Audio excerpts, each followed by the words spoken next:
Do you want it quieter in the shop? You may want to check out the STEALTH air compressors.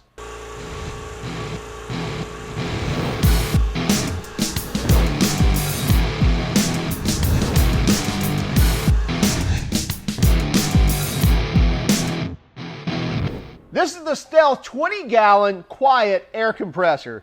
Now, with quiet in the name, obviously that's the big feature that stands out with this, but can it perform as well? And we're here to find that out. So let's start by going through the features, and then we'll do some testing as well as try it out, and then we'll come back and talk about pricing and about warranty. This is the STEALTH 20-gallon air compressor. Specifically, the model number is the SAQ-12018. And it has a max PSI of 150. It's a 1.8 horsepower model, so it runs on 120 easily. And it's a 5 CFM at 90 PSI, and again with a 20-gallon tank. We get dual quick connect ports, so we can run 2 airlines at the same time. Again, max PSI of 150. The tank pressure is obviously there on the left, and your tool pressure is here on the right. And you adjust the tool pressure with the large knob there in the center. The pre-programmed cutout is 150 PSI, so the tank will always fill to 150 PSI and then shut off, but then of course your tool pressure is going to be based on the large knob and the gauge on the right. So that's what's going to be coming out of these ports here. You get large rubberized wheels here on the back of the compressor, and then on the front we have large rubber isolator pads, 2 on the front and 2 large wheels on the back. Sits very sturdy, also isolates a lot of that vibration. We're looking now at the rear of the compressor, and these are the 2 intakes and the intake filters, and so you can actually separate these and pull the filters out to clean them, and they recommend doing that once a week or at least every several times that you use the compressor. You can see once you pull off the air filter, which you can just spin that off by hand, or if you have it tight enough on there, then you could probably just pull the lid off. But then you can take and separate this just with 1/8 of a turn or so. You can take them apart, blow them out, or if you need to replace them, you can do that as well. Put it back together.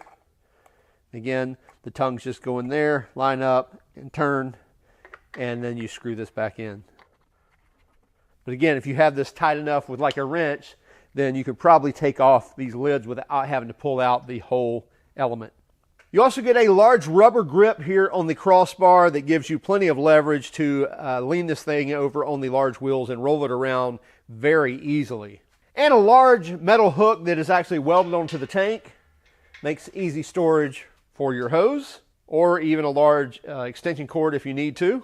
And we get a large 1/4 turn relief valve on the bottom of the tank for obviously releasing any moisture that collects in the tank, which is recommended to clear that out each time you use it. Right behind the dashboard of the compressor is the little red tipped handle here, and that's your on-off switch. So once you're plugged in, you can actually flip this over, and that will actually turn on the compressor, and flip it back to this position here, and that's actually going to turn it off. Now I'm going to go ahead and turn this on.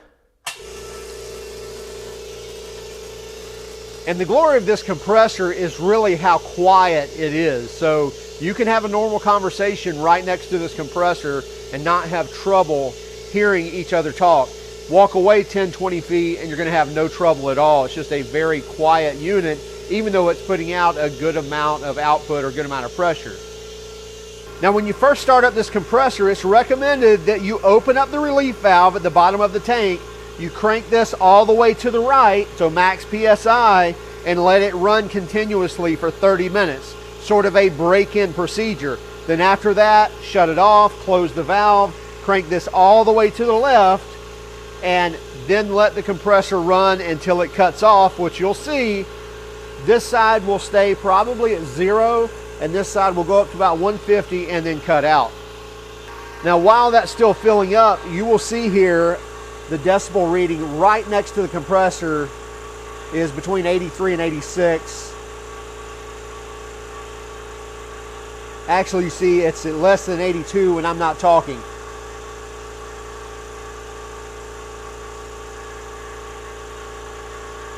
It's about 81.5 when I'm not running my mouth. And then you walk a few feet away. I'm walking the other side of the shop, which is about 30 feet. So my voice is much louder at 85, 86 than what we're hearing in the compressor, probably 25 feet, maybe 30 feet away.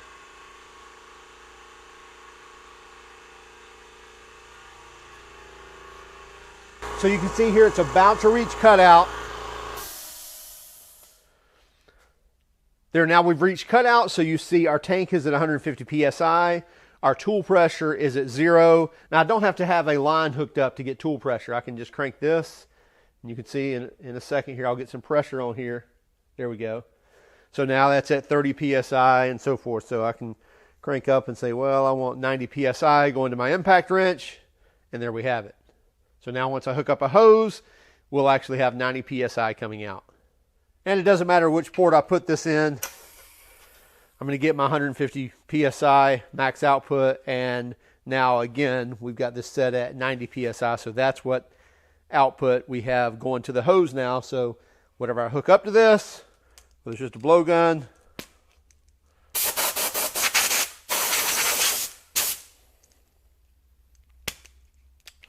or an impact wrench,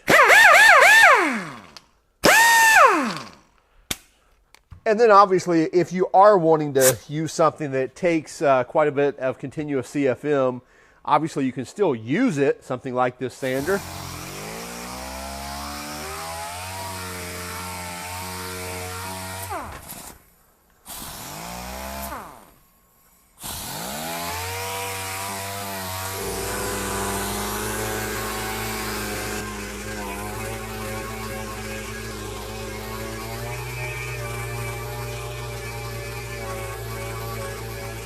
It's just once you get to a point, that compressor is going to run and not shut off. So you're going to have to sit, wait for that pressure to build back up, which now we're above 90 again. I can probably start running it again, but it's going to continue to run. So you may have to use it a few minutes, let it sit, let it catch up, use it a few minutes, or it's just going to run, and you're actually going to get a drop in pressure and it not be able to sustain what you're needing. Even though it will do 5 psi at, or 5 CFM at 90 psi, it's probably not going to sustain this sander.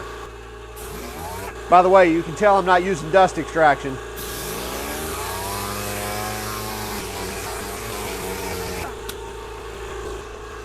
Now they do include this little card here, which is actually pretty cool just to take a look at, depending on what you're going to be using this for.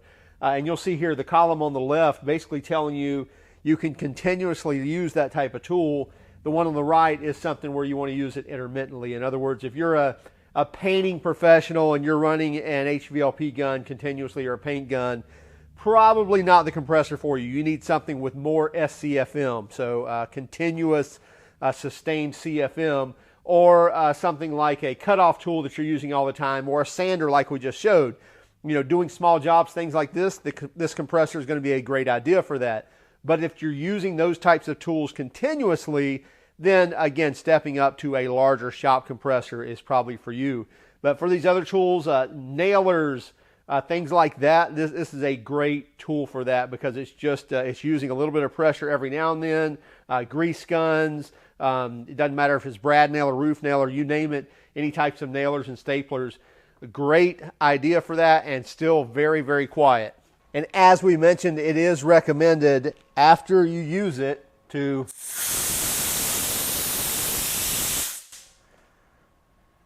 open up the relief valve and let that completely evacuate the system. That's going to rid any moisture out of there, and then close it back up for storage.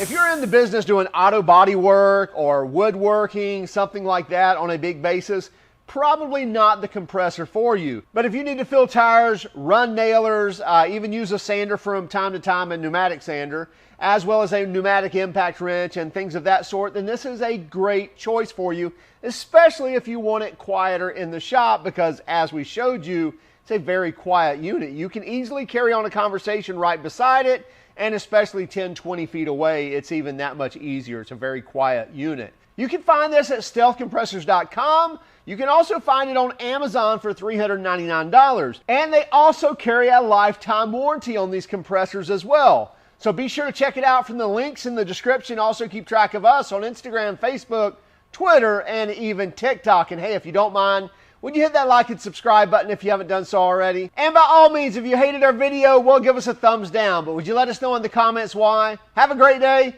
Keep smiling.